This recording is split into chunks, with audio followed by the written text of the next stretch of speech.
അസ്സലാമലൈക്കും എല്ലാവർക്കും നമസ്കാരം. ഞാനിന്ന് ചെമ്മീൻ ബിരിയാണിയുടെ റെസിപ്പിയാണ് കൊണ്ടുവന്നിട്ടുള്ളത്. ഇത് റെസ്റ്റോറൻറ്റിൽ ഉണ്ടാക്കുന്ന അതേ സ്റ്റൈൽ ബിരിയാണിയാണ്. കാരണം എൻ്റെ ഉപ്പ ഒരു ഷെഫാണ്. ഉപ്പ പറഞ്ഞു തന്ന റെസിപ്പിയാണിത്. ഇതാണ് ഞാൻ കൂടുതലായിട്ട് ഫോളോ ചെയ്യുന്നത് ചെമ്മീൻ ഉണ്ടാക്കുന്ന സമയത്ത്. അപ്പോൾ അതിൻ്റെ റെസിപ്പി ഞാൻ നിങ്ങൾക്ക് പെരുന്നാളിന് വേണ്ടിയിട്ട് ഷെയർ ചെയ്യുകയാണ്. എല്ലാവരും ഒന്ന് ട്രൈ ചെയ്ത് നോക്കാം. നല്ല ടേസ്റ്റി ആയിട്ടുള്ള ബിരിയാണിയാണ്. ഞാനിപ്പോൾ ഇതിൽ കാണിക്കുന്നത് വളരെ ചെറിയ ക്വാണ്ടിറ്റിയാണ്. കാരണം ഞാൻ നോമ്പിനാണല്ലോ ഇത് ഉണ്ടാക്കണത്. നോമ്പിന് ബിരിയാണി അത്ര അങ്ങോട്ട് കഴിക്കാൻ പറ്റില്ല. അതുകൊണ്ട് തന്നെ ഞാൻ വളരെ കുറച്ച് ഉണ്ടാക്കിയിട്ടുള്ളൂ. പക്ഷേ പറയുമ്പോൾ ഞാൻ നിങ്ങൾക്ക് കറക്റ്റായിട്ടുള്ള ഒരു അളവിൽ പറഞ്ഞു തരാം. എന്നാൽ മാത്രമേ നിങ്ങൾക്ക് അത് കറക്റ്റായിട്ട് യൂസ്ഫുൾ ആവുള്ളൂ. കാരണം ഞാൻ ഇത്രയല്ലേ ഉണ്ടാക്കിയിട്ടുള്ളൂ. അപ്പോൾ കറക്റ്റ് ഒരു സ്റ്റാൻഡേർഡ് അളവിൽ ഞാൻ പറഞ്ഞു തരുന്നുണ്ട്. അപ്പോൾ ഇതൊക്കെയാണ് ഇതിൻ്റെ ഇൻഗ്രീഡിയൻസ്. ആദ്യം നമുക്ക് ഒരു 1/2 കിലോ ചെമ്മീനെ നന്നായിട്ടൊന്ന് ക്ലീൻ ചെയ്തെടുക്കുക. എന്നിട്ട് അതിന് ശേഷം നമുക്കതൊരു കടായിക്കകത്തോട്ട് ഇട്ട് കൊടുക്കുക. എപ്പോഴും ബിരിയാണി വെക്കുമ്പോൾ ഇച്ചിരി വലുപ്പമുള്ള ചെമ്മീനാണ് നല്ലത്. ഒരുപാട് വലുപ്പമല്ല, ഒരു മീഡിയം സൈസുള്ള ചെമ്മീൻ. അതിനകത്തോട്ട് നമുക്ക് വളരെ കുറച്ച് വെള്ളം ഒഴിച്ചിട്ട് ഇതൊന്ന് വേവിച്ചെടുക്കാം. ഇനിയിപ്പോൾ വെള്ളം കൂടിപ്പോയാലും കുഴപ്പമൊന്നുമില്ല. നമ്മൾ ചോറ് വയ്ക്കുന്ന സമയത്ത് ഈ വെള്ളം നമുക്ക് ചേർക്കാവുന്നതാണ്. ഇതിനകത്ത് കുറച്ച് മഞ്ഞൾപ്പൊടി ഇട്ട് കൊടുക്കുക. പിന്നെ നമുക്ക് കുറച്ച് ഉപ്പും കൂടി ഇട്ടിട്ട് ഇതൊരു 5 മിനിറ്റ് വേവിച്ചാൽ മതി. അതിൽ കൂടുതൽ വേവിക്കണ്ട. ഇത് നമ്മൾ എന്തിനാ ഇങ്ങനെ വേവിക്കുന്നതെന്ന് വെച്ചാൽ, നമ്മൾ ഫ്രൈ ചെയ്യുന്ന സമയത്ത് ചെമ്മീൻ ഒരുപാട് അങ്ങ് ചുരുങ്ങി പോകാൻ പാടില്ല. അതുപോലെ തന്നെ ഇതിൻ്റെ അകത്ത് നല്ലപോലെ മസാലയും പിടിക്കും. അതിന് വേണ്ടിയിട്ടാണ്. ഒരുപാട് നേരം അങ്ങ് വേവിക്കണം. കാരണം നമുക്ക് ഫ്രൈ ചെയ്യാനുള്ളതല്ല. അപ്പോൾ ഇതിവിടെ വെന്തിട്ടുണ്ട്. ഇനി നമുക്കിത് എടുത്ത് മാറ്റാം. ഇപ്പം ഞാൻ ഇവിടെ എടുത്ത് വെച്ചിട്ടുണ്ട്. അപ്പോൾ ഇത് നല്ലപോലെ ഇപ്പോൾ ചൂടാറിയിട്ടുണ്ട്. ഇനി നമുക്കിതൊന്ന് മാരിനേറ്റ് ചെയ്ത് വെക്കണം. നമുക്ക് 1 ടേബിൾ സ്പൂൺ മുളക് പൊടി ചേർത്ത് കൊടുക്കാം. അതിൻ്റെ കൂടെ തന്നെ നമുക്ക് ഒരു 1/2 ടീസ്പൂൺ കുരുമുളക് പൊടി ചേർത്ത് കൊടുക്കുക. പിന്നെ കുറച്ച് ഉപ്പൂടെ ഇട്ട് കൊടുക്കുക. നമ്മൾ ആദ്യം കുറച്ച് ഉപ്പിട്ടതാണ്. അപ്പോൾ ഇച്ചിരിയും കൂടി ഉപ്പിട്ടിട്ട് നമുക്കിതൊന്ന് നന്നായിട്ടൊന്ന് മാരിനേറ്റ് ചെയ്ത് വെക്കണം. അതിൻ്റെ കൂടെ തന്നെ 1 ടീസ്പൂൺ ലെമൺ ജ്യൂസ് കൂടെ ചേർത്ത് കൊടുക്കുക. മാരിനേറ്റ് ചെയ്ത് ഒരുപാട് നേരം വെക്കേണ്ട ആവശ്യമൊന്നുമില്ല. ഒരു 10-15 മിനിറ്റ് ഒന്ന് വെച്ചാൽ മതി. നല്ല പോലെ ഇപ്പോൾ മിക്സ് ചെയ്തെടുത്തിട്ടുണ്ട് ഞാൻ. അപ്പോൾ ഇത്രയേ ഉള്ളൂ. ഇനി നമുക്കിത് അവിടെ വെക്കാം. അതിന് ശേഷം നമുക്ക് അണ്ടിപ്പരിപ്പും മുന്തിരിയൊക്കെ ഒന്ന് ഫ്രൈ ചെയ്തെടുക്കണം. ഇതിനു വേണ്ടി ഞാനിവിടെ കുറച്ച് വെളിച്ചെണ്ണ ഒഴിച്ചിട്ടുണ്ട്. നമ്മുടെ ഈ മെയിൻ പ്രത്യേകത എന്താണെന്ന് വെച്ചാൽ വെളിച്ചെണ്ണയിൽ തന്നെ ചെയ്യാൻ നോക്കുക. അപ്പോൾ ഒരു പ്രത്യേക ടേസ്റ്റാണ് ബിരിയാണിക്ക്. അപ്പോൾ വെളിച്ചെണ്ണ ഇല്ലാത്തവർ മാത്രം ഓയിൽ എടുത്താൽ മതി. ഇനി അതിനകത്തോട്ട് 1 ടേബിൾ സ്പൂൺ നെയ്യ് കൂടെ ചേർത്തിട്ടുണ്ട്. അതിലേക്ക് നമുക്ക് ആവശ്യത്തിന് കാഷ്യൂനട്ട് ഇട്ട് കൊടുക്കുക. 1 പിടിയൊക്കെ ഇട്ട് കൊടുക്കുക. ഇപ്പോൾ 2 കപ്പ് അരിയുടെ അളവിനാണ് ഈ ബിരിയാണി ഉണ്ടാക്കുന്നത്. അത് നന്നായിട്ടൊന്ന് ഫ്രൈ ചെയ്തെടുത്തിട്ടുണ്ട്. അതിനുശേഷം നമുക്ക് ഇതിനകത്തോട്ട് റൈസിൻസ് ഇട്ട് കൊടുക്കുക, ഉണക്കമുന്തിരി. എന്നിട്ട് അതുകൂടെ ഒന്ന് നന്നായിട്ടൊന്ന് ഫ്രൈ ചെയ്തെടുക്കുക. ഇവിടെ ഉപ്പച്ചി ഉണ്ടാക്കുന്ന ബിരിയാണിൻ്റെ മെയിൻ സ്പെഷ്യാലിറ്റി എന്ന് പറഞ്ഞാൽ വെളിച്ചെണ്ണയും നെയ്യും കൂടെ ചേർത്തിട്ടാണ് ഇവിടെ മിക്കപ്പോഴും ഉണ്ടാക്കുന്നത്. എല്ലാ ബിരിയാണി അല്ല കേട്ടോ, ചെമ്മീൻ ബിരിയാണി മെയിനായിട്ട് അങ്ങനെ ഉണ്ടാക്കുന്ന ഒരു പ്രത്യേക ടേസ്റ്റാണ്. അപ്പോൾ അങ്ങനെ ഒന്ന് ട്രൈ ചെയ്ത് നോക്കുക. ഇപ്പോൾ ഇതിവിടെ ഫ്രൈ ആയിട്ടുണ്ട്. നമുക്കിതെടുത്ത് മാറ്റാം. ഇനി നമ്മൾ ഇതിനകത്തോട്ട് 1 സവാള, വലിയൊരു സവാളയാണ്, ചെറുതാണെങ്കിൽ 2 എടുക്കുക. വളരെ നൈസായിട്ട് അരിഞ്ഞിട്ട് ഇതിനകത്തോട്ട് ഇട്ട് ഫ്രൈ ചെയ്തെടുക്കുക. നിങ്ങൾക്ക് വേണമെങ്കിൽ ഒരുപാട് ഓയിലിട്ടിട്ട് ഡീപ്പ് ഫ്രൈ ചെയ്തെടുക്കുക. അതാണ് കുറച്ചും കൂടെ എളുപ്പം. പക്ഷേ ഞാൻ ഒരുപാട് ഓയിൽ ഉപയോഗിക്കാറില്ല. ഞാൻ എപ്പോഴും പറയുന്നതാണ്. അപ്പോൾ മാക്സിമം ഓയിൽ കുറച്ചിട്ട് കുറച്ചധികം ടൈം എടുത്തിട്ടാണ് ഞാനിതിപ്പോൾ ഫ്രൈ ചെയ്യാൻ പോകുന്നത്. അപ്പോൾ സമയമില്ലാത്തവരാണെങ്കിൽ കുറച്ചധികം ഓയിലെടുത്ത് നമ്മൾ സാധാരണ ഫ്രൈ ചെയ്യണ പോലെ ഡീപ്പ് ഫ്രൈ ചെയ്തെടുത്താൽ ഒരു 5-10 മിനിറ്റ് ഒന്നും വേണ്ട. ഇതാകുമ്പോൾ കുറച്ചധികം സമയം നമ്മൾ ഇതൊന്ന് വഴറ്റി കൊടുക്കണം. ഒരു മീഡിയം ടു ഹൈ ഫ്ലെയിമിൽ ഇട്ടിട്ട് ഒന്ന് വഴറ്റിയാൽ മതി. ഡീപ്പ് ഫ്രൈ ചെയ്യുന്നുണ്ടെങ്കിൽ നമുക്കെല്ലാം പെട്ടെന്ന് തന്നെ റെഡിയാവും. അതുപോലെ തന്നെ ഒന്നും അങ്ങോട്ടും ഇങ്ങോട്ടും ഒട്ടിപ്പിടിക്കില്ല. ഇപ്പോൾ ഇത് ഇവിടെ റെഡി ആയിട്ടുണ്ട്. ഒരുപാട് അങ്ങ് കളറാവണ്ട. കാരണം ഇരിക്കുമ്പോൾ കുറച്ചും കൂടെ അതങ്ങ് ഡാർക്ക് കളറായി പോവും. അപ്പോൾ ഇത്രയും കളർ മതി. ഇനി ഇത് നമ്മൾ ടിഷ്യൂ പേപ്പറിൽ ഇടരുത്. ഒരു പ്ലേറ്റിലെങ്ങാനോ അല്ലെങ്കിൽ ഒരു സ്ട്രെയിനറിലോ ഇട്ടാൽ മതി. ഇതുപോലെ ഒന്ന് ഇട്ട് കൊടുക്കുക. കുറച്ച് കഴിയുമ്പോൾ അത് നല്ല ക്രിസ്പി ആയിട്ട് മാറും തണുക്കുന്ന സമയത്ത്. ഇനി നമുക്ക് അതേ എണ്ണയിൽ തന്നെ ചെമ്മീനൊന്ന് ഫ്രൈ ചെയ്തെടുക്കുക. ഇനി അഥവാ ഓയിൽ കുറവാണെങ്കിൽ ഇച്ചിരി നെയ്യോ വെളിച്ചെണ്ണയോ എന്തെങ്കിലും ചേർത്ത് കൊടുത്താൽ മതി. ഒരുപാട് നേരം എടുക്കില്ല. കാരണം നമ്മൾ ചെറുതായിട്ടൊന്ന് വേവിച്ചെടുത്തതാണ്. അപ്പോൾ ഒത്തിരി അങ്ങോട്ട് ഫ്രൈ ചെയ്യേണ്ട ആവശ്യമില്ല. ഒരുപാട് അങ്ങ് ഡ്രൈ ആവാനും പാടില്ല. കാരണം കഴിക്കുന്ന സമയത്ത് അത്ര അങ്ങ് ടേസ്റ്റ് ഉണ്ടാവില്ല. ഇപ്പോൾ ഇത് ഒരു സൈഡ് ഇവിടെ ആയിട്ടുണ്ട്. ഇനി നമുക്ക് മറ്റേ സൈഡിലോട്ടൊന്ന് മറിച്ചിട്ട് കൊടുക്കാം.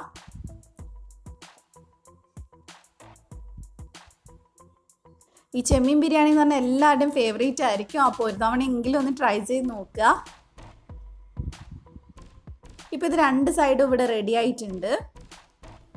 ഇനി നമുക്ക് ഇതെല്ലാം ഇതിനകത്ത് നിന്ന് എടുത്ത് മാറ്റാം. ഇനി ഇതേ പാനിലാണ് നമ്മൾ ഉള്ളിയൊക്കെ വഴറ്റി മസാല ഉണ്ടാക്കുന്നത്. അപ്പം നമ്മൾ ഇതിൽ തന്നെ ദമ്മ് ചെയ്യണമെങ്കിൽ കുറച്ചുകൂടെ വലിയ പാത്രത്തിൽ മസാല ഉണ്ടാക്കിയാൽ മതി. അപ്പം ഞാൻ ഇതിൽ ചെറിയ പാത്രത്തിലാണ് ഉണ്ടാക്കുന്നത്, പിന്നീട് വലിയ പാത്രത്തിലോട്ട് മാറ്റാനാണ് ഉദ്ദേശിക്കുന്നത്.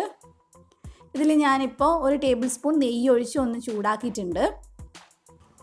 ഇനി ഇതിലേക്ക് നമുക്ക് 4 സവാള ചേർത്ത് കൊടുക്കാം. 2 കപ്പ് റൈസിന് 4 സവാള ആകുമ്പോൾ അത്യാവശ്യം നല്ല മസാല ഉണ്ടാവും.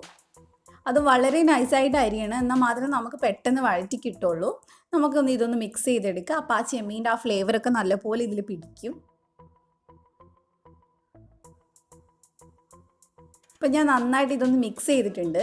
ഇനി നമുക്കിത് പെട്ടെന്നൊന്ന് വെന്ത് കിട്ടാൻ വേണ്ടിയിട്ട് കുറച്ച് ഉപ്പൊന്ന് ഇട്ട് കൊടുക്കണം. അപ്പോൾ പെട്ടെന്ന് നല്ലപോലെ വഴറ്റി കിട്ടും. ഇനി ഇതൊന്നുകൂടെ ഒന്ന് മിക്സ് ചെയ്ത് കൊടുക്കുക. ഇനി നമ്മൾ നല്ല പോലെ വഴറ്റിയെടുക്കണം. ബിരിയാണിക്ക് ഒട്ടും തന്നെ കടിക്കാൻ പാടില്ല. എത്രത്തോളം വഴറ്റാൻ പറ്റുമോ അത്രയും വഴറ്റിയെടുക്കുക. ഇനി ഇതിനകത്തോട്ട് 2 table spoon ginger garlic paste ചേർത്ത് കൊടുക്കുക, ഇഞ്ചി വെളുത്തുള്ളി പേസ്റ്റ്. അതുപോലെ 4 പച്ചമുളക് ചതച്ചത് ചേർത്ത് കൊടുക്കുക. പച്ചമുളക് ഒരുപാട് എരിവുള്ളാണെങ്കിൽ നിങ്ങളൊന്ന് അഡ്ജസ്റ്റ് ചെയ്ത് ചേർത്താൽ മതി. നന്നായിട്ടൊന്ന് ഇതൊന്ന് വഴറ്റിയെടുക്കുക. അതിൻ്റെ പച്ചമണം മാറണ വരെ വഴറ്റിയെടുക്കുക. ഇനി നിങ്ങളുടെ കയ്യിൽ ജിഞ്ചർ ഗാർലിക് പേസ്റ്റ് ഇല്ലെങ്കിൽ ഇഞ്ചിയും വെളുത്തുള്ളിയും അതുപോലെ തന്നെ പച്ചമുളകും ഒരുമിച്ച് പേസ്റ്റ് ആക്കിയാൽ മതി. ഇപ്പം നന്നായിട്ട് റെഡി ആയിട്ടുണ്ട്. ഇനി ഇതിനകത്തോട്ട് 2 നല്ല പഴുത്ത തക്കാളി ചേർത്ത് കൊടുക്കുക. 4 സവാള എടുക്കുമ്പോൾ 2 തക്കാളിയാണ് ബെസ്റ്റ്. ഇനി ഇത് നല്ല പോലെ നമുക്കൊന്ന് ഉടച്ചെടുക്കണം. ഇപ്പോൾ ഇത് നന്നായിട്ട് ഞാൻ ഉടച്ചെടുത്തിട്ടുണ്ട്, നല്ലപോലെ റെഡി ആയിട്ടുണ്ട്. ഇനി നമുക്കിതിൽ മസാലപ്പൊടികളൊക്കെ ചേർത്ത് കൊടുക്കാം. ഇതിലേക്ക് ആദ്യം തന്നെ ഞാൻ 1 ടേബിൾ സ്പൂൺ മുളക് പൊടിയാണ് ചേർക്കുന്നത്. കാശ്മീരി മുളക് പൊടിയാണ്. അപ്പോൾ എരിവുള്ളാണെങ്കിൽ കുറച്ച് ചേർത്താൽ മതി. പിന്നെ ഇതിനകത്തോട്ട് 3/4 ടേബിൾ സ്പൂൺ മല്ലിപ്പൊടി ചേർത്ത് കൊടുക്കുക. അതിൻ്റെ കൂടെ തന്നെ 3/4 ടേബിൾ സ്പൂൺ കുരുമുളക് പൊടി ചേർത്ത് കൊടുക്കുക. കുറച്ച് മഞ്ഞൾപ്പൊടിയും ചേർത്ത് കൊടുക്കുക. നന്നായിട്ട് വഴറ്റിയെടുക്കുക.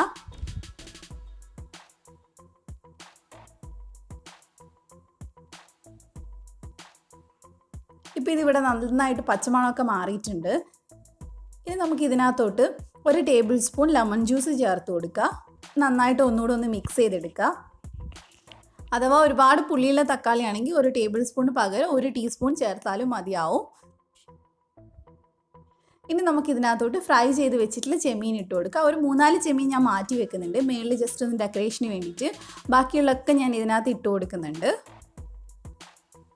നന്നായിട്ടൊന്ന് മിക്സ് ചെയ്തെടുക്കുക. ഇനി നമ്മൾ ഇതിലിട്ട് ഒരുപാട് അങ്ങ് വേവിക്കേണ്ട ആവശ്യമൊന്നുമില്ല, ജസ്റ്റ് ഒന്ന് ചെമ്മീനിലൊക്കെ ഒന്ന് മസാല പിടിച്ചാൽ മതി. ഇനി ഇതിനകത്ത് നമുക്ക് 1 കപ്പ് മല്ലിയിലയും 1 കപ്പ് പുതിനയിലയും ചേർത്ത് കൊടുക്കുക. ബിരിയാണിയിൽ എപ്പോഴും ഇലകൾ നല്ലപോലെ ഇരിക്കണം, എന്നാലേ ടേസ്റ്റ് ഉണ്ടാവുള്ളൂ.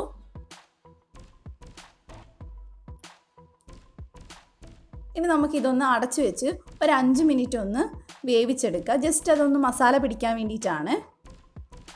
അപ്പോൾ നല്ല പോലെ മസാലയൊക്കെ പിടിച്ചിട്ടുണ്ട്. ഇനി ജസ്റ്റ് ഒന്ന് ഇതൊന്ന് മിക്സ് ചെയ്തിട്ട് കൊടുക്കുക. എന്നിട്ട് നമുക്ക് ഇതിനകത്തോട്ട് ലാസ്റ്റായിട്ട് 1 ടേബിൾ സ്പൂൺ ഗരം മസാല ചേർത്ത് കൊടുക്കുക.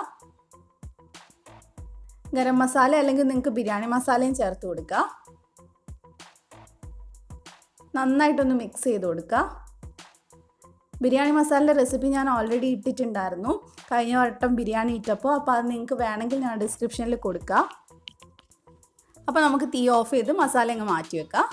ഇനി ഞാനിവിടെ ഒരു സോസ് പാൻ വെച്ചിട്ടുണ്ട്. ഇതിനകത്തോട്ട് ഞാൻ 2 ടേബിൾ സ്പൂൺ നെയ്യ് ഒഴിച്ച് കൊടുക്കുന്നുണ്ട്. നെയ്യ് ഇഷ്ടമുള്ളവരാണെങ്കിൽ ഒരു 4 ടേബിൾ സ്പൂൺ വരെ ഒഴിച്ച് കൊടുക്കുക, കാരണം നല്ല ടേസ്റ്റ് ആയിരിക്കും. അതിനുശേഷം ഞാൻ ഇതിനകത്തോട്ട് ഒരു 1/4 കപ്പോളം വെളിച്ചെണ്ണ ഒഴിച്ച് കൊടുക്കുന്നുണ്ട്. ബിരിയാണിയിൽ അത്യാവശ്യം എണ്ണ ഉണ്ടാകുമ്പോഴാണ് നല്ല ടേസ്റ്റ് ഉണ്ടാവുക. ഇനി ഇത്രയും വേണ്ടെങ്കിൽ കുറച്ച് കുറയ്ക്കുകയും ചെയ്യാം, അത് നിങ്ങളുടെ ഇഷ്ടത്തിനനുസരിച്ച് ചെയ്യാം. ഇനി ഇതിനകത്തോട്ട് ഞാനൊരു ബേ ലീഫ് ചേർത്തിട്ടുണ്ട്. പിന്നെ ഒരു 5 ഗ്രാമ്പു ഇട്ട് കൊടുക്കുക, 3 ഏലക്ക ഇട്ട് കൊടുക്കുക, ഒരു തക്കോല, ഒരു വലിയ കഷ്ണം പട്ട ഇട്ട് കൊടുക്കുന്നുണ്ട്. പിന്നെ 1 ടീസ്പൂൺ വലിയ ജീരകം ചേർത്ത് കൊടുക്കുന്നുണ്ട്. ഒരു ജാതിപ്പൂവും ചേർത്തിട്ടുണ്ട്. ഇതെല്ലാം ചേർത്തിട്ട് നല്ലപോലെ ഒന്ന് ഫ്രൈ ആക്കി എടുക്കുക. അതിനുശേഷം ഇതിനകത്തോട്ട് നമുക്ക് ഒരു 3 ടേബിൾ സ്പൂൺ ക്യാരറ്റ് ചെറുതായിട്ട് അരിഞ്ഞ് ചേർത്ത് കൊടുക്കുക. 3 ടേബിൾ സ്പൂൺ സവാള അരിഞ്ഞതും കൂടെ ചേർത്ത് കൊടുക്കുക. എന്നിട്ട് നന്നായിട്ടൊന്ന് മിക്സ് ചെയ്തെടുക്കുക.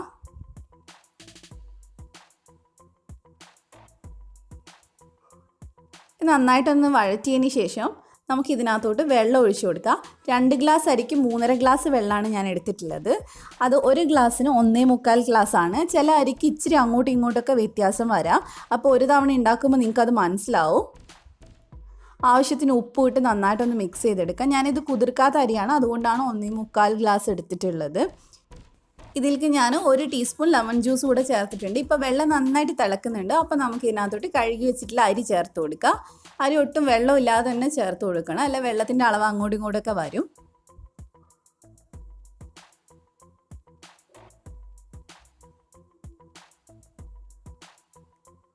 ഇനി ഇത് നമുക്കൊന്ന് മിക്സ് ചെയ്ത് കൊടുക്കാം. നമ്മൾ ഈ അരി വേവിക്കുന്ന സമയത്ത് ഒരുപാട് തവണ ഇട്ട് ഇളക്കരുത്, അപ്പോൾ എല്ലാം കൂടെ ഒന്ന് വെന്ത് കുഴഞ്ഞു പോവും. ഇനി ഇത് തിളച്ച് തുടങ്ങിയിട്ടുണ്ട്. നമ്മൾ മീഡിയം ടു ഹൈ ഫ്ലെയിമിൽ വേണം ഇപ്പം വെക്കാനായിട്ട്. അരിയുടെ ഏകദേശം അതേ ലെവലിൽ ഇപ്പം വെള്ളം എത്തിയിട്ടുണ്ട്. ഇനി നമ്മൾ തീ നല്ലപോലെ കുറയ്ക്കുക ലോ ഫ്ലെയിമിൽ. എന്നിട്ടൊന്ന് അടച്ച് വെച്ചൊരു 3-4 മിനിറ്റ് ഒന്ന് വേവിക്കുക. അപ്പോഴേക്ക് ഇത് ഈ പരുവാവും, കുറച്ച് വെള്ളത്തോടെ. കണ്ടോ? ഇനി നമ്മൾ നേരെ എന്താ ചെയ്യുന്നത് വെച്ചാൽ മസാലയിലോട്ട് ഈ ചോറ് തട്ടാൻ പോവാണ്. അപ്പം ഞാൻ വലിയൊരു കടായിക്കകത്തോട്ട് നമ്മുടെ മസാല മാറ്റിയിട്ടുണ്ട്. അതിൻ്റെ അടിയിൽ കുറച്ച് നെയ്യൊക്കെ തടവിയിട്ടാണ് മാറ്റിയിട്ടുള്ളത്. അപ്പോൾ ആ മസാലയുടെ മേളിൽ ഞാനിപ്പോൾ ചോറ് ഇട്ട് കൊടുത്തിട്ടുണ്ട്. ചോറ് വെന്തിട്ടില്ല, ഒരു 80% വെന്തിട്ടുള്ളൂ. കുറച്ച് വെള്ളത്തോടെയാണ് ഞാൻ ഇതിൽ ഇട്ട് കൊടുത്തിട്ടുള്ളത്. ഇനി ഇതിൻ്റെ മുകളിലായിട്ട് നമുക്ക് മല്ലിയില പുതിനയില കുറച്ച് ഇട്ട് കൊടുക്കുക. ഇപ്പം നമ്മൾ തീ ഓൺ ചെയ്തിട്ടില്ല. കുറച്ച് ഫ്രൈ ചെയ്ത് വെച്ചിട്ടുള്ള സവാള ചേർത്ത് കൊടുത്തിട്ടുണ്ട്. നിങ്ങൾക്ക് വേണമെങ്കിൽ ചോറ് മുഴുവനായിട്ട് വേവിച്ചതിന് ശേഷം ഇതേപോലെ തന്നെ ദമ്മിടുകയും ചെയ്യാം, അല്ലെങ്കിൽ ഇങ്ങനെയും ചെയ്യാം. ഇതാണ് കുറച്ചുകൂടെ എളുപ്പം. അണ്ടിപ്പരിപ്പ് മുന്തിരി ഇട്ട് കൊടുത്തിട്ടുണ്ട്. ഇനി നമുക്ക് ഗരം മസാല ഒരു 3 നുള്ളി ഇതിനകത്തോട്ടൊന്ന് തൂവി ഇട്ട് കൊടുക്കാം. അപ്പോൾ ചോറിന് നല്ലൊരു മണം വരും. ഇനി ഞാനിവിടെ കളർ ചേർക്കുന്നുണ്ട്. 2 ടേബിൾ സ്പൂൺ പാലിൽ 1/4 ടീസ്പൂൺ മഞ്ഞൾപ്പൊടി ഒന്ന് മിക്സ് ചെയ്തതാണ് ഞാനിപ്പം മഞ്ഞ കളറായിട്ട് ചേർത്ത് കൊടുക്കുന്നുണ്ട്. നമ്മുടെ തലശ്ശേരി സ്റ്റൈലിൽ ബിരിയാണിയിലൊക്കെ ഇതുപോലെ കളർ ചേർക്കാറുണ്ട്. നിങ്ങളുടെ കയ്യിൽ റെഡ് കളറൊക്കെ ഉണ്ടെങ്കിൽ നിങ്ങൾക്ക് ചേർക്കാം, വേണമെന്നില്ല. ഇനി ജസ്റ്റ് കുറച്ച് ചെമ്മീൻ വെച്ച് നമുക്കൊന്ന് ഡെക്കറേറ്റ് ചെയ്തെടുക്കാം. ഇനി ഞാനിതൊരു അലുമിനിയം ഫോയിൽ വെച്ച് ഒന്ന് കവർ ചെയ്യുന്നുണ്ട്. നല്ല പോലെ കവർ ചെയ്ത് കൊടുക്കണം നമുക്ക് ദമ്മിടാനായിട്ട്. ഇത് ഞാനിപ്പോൾ 20 മിനിറ്റാണ് വേവിക്കാൻ പോകുന്നത്. നിങ്ങൾ ഓൾറെഡി നല്ലപോലെ വേവിച്ചെടുത്ത ചോറാണ് ദമ്മിടാൻ എടുക്കുന്നതെങ്കിൽ ഒരു 10 മിനിറ്റൊക്കെ ദം ഇട്ടാൽ മതിയാവും. ഇനി നമുക്കിതൊന്ന് അടച്ച് വെക്കുക. അതിന് ശേഷം ഇതിൻ്റെ അടിയിലൊരു ദോശത്തവ വെക്കണം, ഇല്ല അടി കരിഞ്ഞു പോവും. എന്നിട്ട് ലോ ഫ്ലെയിമിൽ വെക്കുക. ഒരു 20 മിനിറ്റ് നമുക്കിതൊന്ന് വേവിച്ചെടുക്കണം. ഇപ്പോൾ ലോ ഫ്ലെയിമിൽ ഞാൻ 20 മിനിറ്റ് വെച്ചിട്ടുണ്ട്. അതിന് ശേഷം വീണ്ടും 20 മിനിറ്റ് കഴിഞ്ഞിട്ടാണ് ഇത് തുറക്കുന്നത്. അപ്പം തന്നെ തുറക്കാൻ പാടില്ല. ഇപ്പം ഇതിവിടെ നല്ല അടിപൊളിയായിട്ട് റെഡി ആയിട്ടുണ്ട്.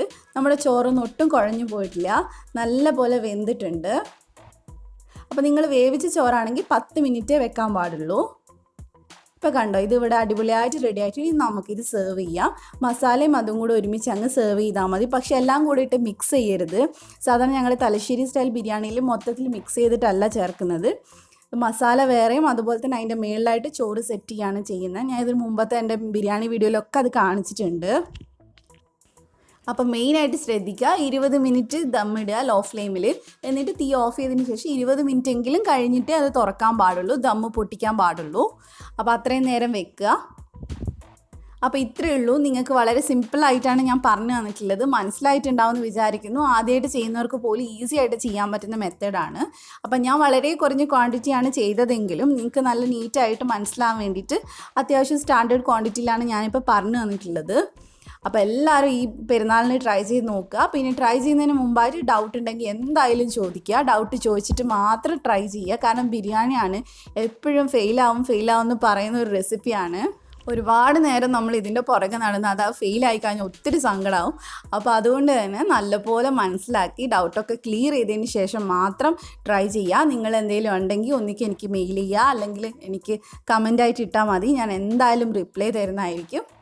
അപ്പോൾ എൻ്റെ വീഡിയോ നിങ്ങൾക്ക് എല്ലാവർക്കും ഇഷ്ടപ്പെട്ടിട്ടുണ്ടാകുമെന്ന് വിചാരിക്കുന്നു. ഇഷ്ടപ്പെട്ടിട്ടെങ്കിൽ എന്തായാലും ലൈക്ക് ചെയ്യുക. അതുപോലെ തന്നെ നിങ്ങളുടെ ഫ്രണ്ട്സിനും ഫാമിലിക്കും ഒക്കെ ഷെയർ ചെയ്യുക. അവരൊക്കെ പെരുന്നാളിന് എൻ്റെ ബിരിയാണി ഉണ്ടാക്കട്ടെ. അപ്പം നിങ്ങൾ സബ്സ്ക്രൈബ് ചെയ്യാതെയാണ് എൻ്റെ ചാനൽ കാണുന്നതെങ്കിൽ ഒന്ന് സബ്സ്ക്രൈബ് ചെയ്യണം കേട്ടോ.